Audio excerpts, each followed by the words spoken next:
What's going on, everybody? My name is Brandon. This is Potty Sports, your spot for uncensored and unfiltered sports opinions. Today we're coming with week 4 of No Cap Recap, where I recap and review all the major sports events and drama that has happened in the past week. Let's dive right in. We'll start in the NBA. The first round of the NBA playoffs is wrapping up, and there have been more fan incidents since the last No Cap Recap video. A fan threw a water bottle at Kyrie Irving during Game 4 of the Nets series. That fan was arrested, charged with assault and battery with a dangerous weapon. He has been banned indefinitely from NBA games. And a fan ran on the court during the 76ers Wizards Game 4. No harm, no foul there. We've seen it before. You wanted your 15 seconds of fame. You got it. Have fun in jail and have fun posting bail. The fan incidents are kind of getting out of hand right now. I'm glad they've cooled off in the last couple of games, but I expect there to be more fan incidents in the NBA playoffs to come. I really hope there's not, but I expect there to be because it's kind of like just a pattern at this point, and it's just kind of a meme at this point. So let's get the shit together. Let's not ruin NBA games for all the fans in the world just from a few fucking rotten apples. Get your shit together. You pay good money. Enjoy the fucking game. Sit back, relax, drink a beer, and enjoy the fucking players' talent. Don't ruin it for everybody else. The second round of the NBA playoffs is pretty much set. We are waiting on one series in the Western Conference, the Los Angeles Clippers versus the Dallas Mavericks, to wrap up in the first round to see how the Western Conference second round plays out. But in the Eastern Conference, the Philadelphia 76ers will play the Atlanta Hawks in the second round, and the Brooklyn Nets will play the Milwaukee Bucks in the second round. Very excited about the Milwaukee Bucks Brooklyn Nets series.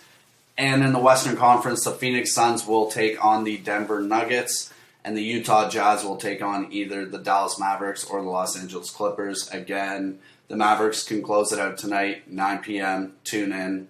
It's going to be very fucking intense. I see the Clippers forcing a Game 7 and then taking that Game 7 to play the Utah Jazz in the second round. But stay posted. And if you want more in-depth and analytical takes on what's going on in the NBA playoffs, tune in to Zoom In with the Boys every Wednesday. We're going to be covering the NBA playoffs till they're finished. You're going to get more in-depth on what the fuck happened in the Los Angeles Lakers-Phoenix Suns series, what has happened so far, what we think is going to happen in the future. We're going to lay our predictions down for the second round. So you're going to want to tune into that. Don't miss out. Zoom In with the Boys every Wednesday on Apple Podcasts, Spotify, Google Podcasts, and here on YouTube. And that brings us to the MLB. MLB All-Star voting has begun. You go to MLB.com/vote and submit your ballots there. You can vote up to 5 times a day. The 2021 MLB All-Star Game will be held in Colorado. It's going to be very exciting. So, again, go to MLB.com/vote. You can vote up to 5 times a day.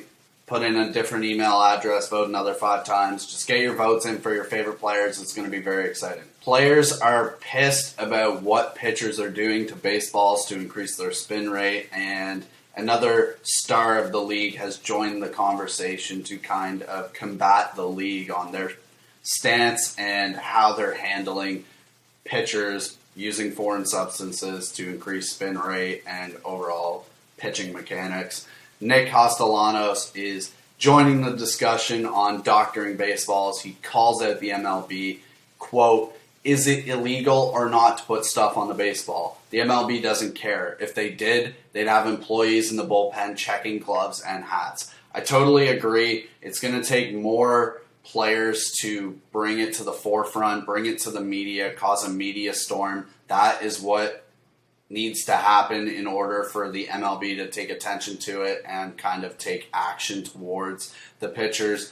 At this point, they have juiced the baseball, but they are also allowing foreign substances. So they're both combating each other. It's not really working out. You're seeing really low batting averages on a lot of players.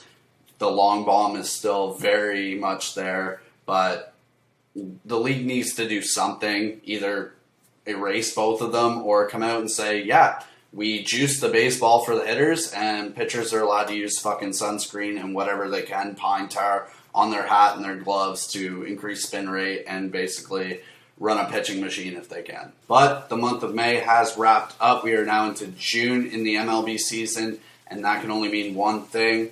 On Monday, you're going to be getting a bonus episode of Zoom In with the Boys where we recap and review all of the major shit that happened in the MLB season during the month of May.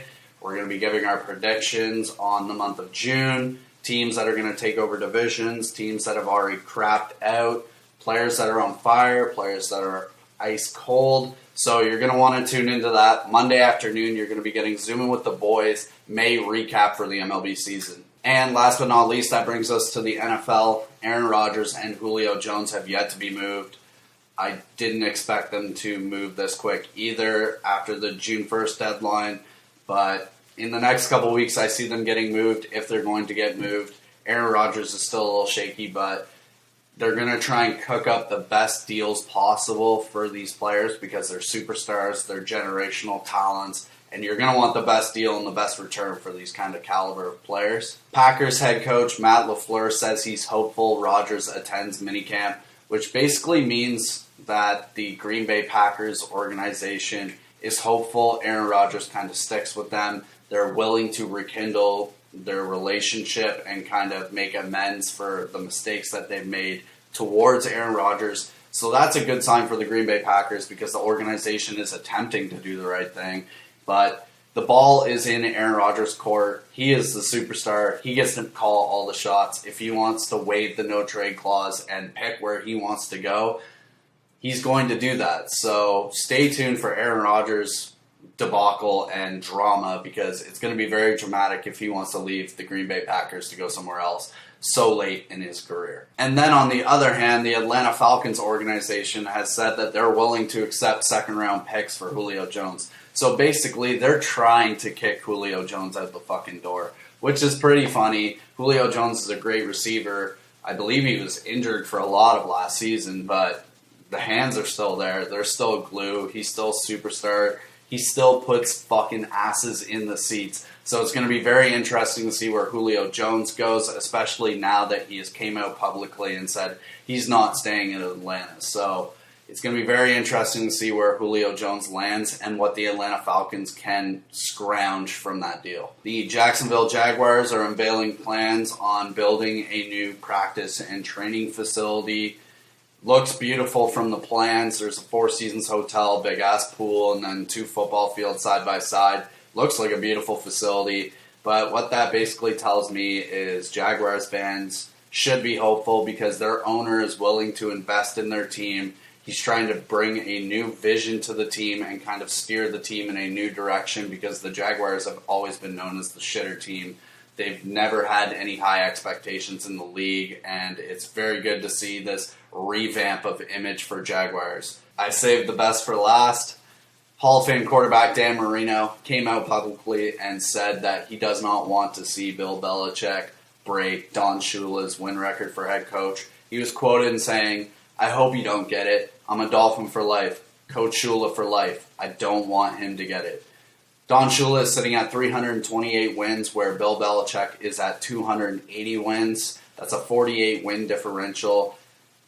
Bill is not old, but he's not young either. If he wants to break the record, the New England Patriots need to strap their fucking boots up and get about 10 wins for the next 4 or 5 seasons, just for him to get some breathing room on Don Shula. But in my opinion, I don't see Bill Belichick breaking this record. I see Bill having a couple more years in the league, especially if the Patriots struggle the way that they struggled last year. I see him only having a couple more years, and then he's going to hand the reins off to his son. So I don't really think Bill I don't think Bill gives a shit about this record either. Super Bowls, 6 fucking rings, bud. That's all that he cares about. So he's got 6 rings, the whole fucking hands full, and he's got 1 on the other. So Bill is just there to kind of mold and mentor his son to become better or equivalent to what Bill was as a head coach. And that concludes week 4 of No Cap Recap, where I recap all of the major sports events and drama of the week.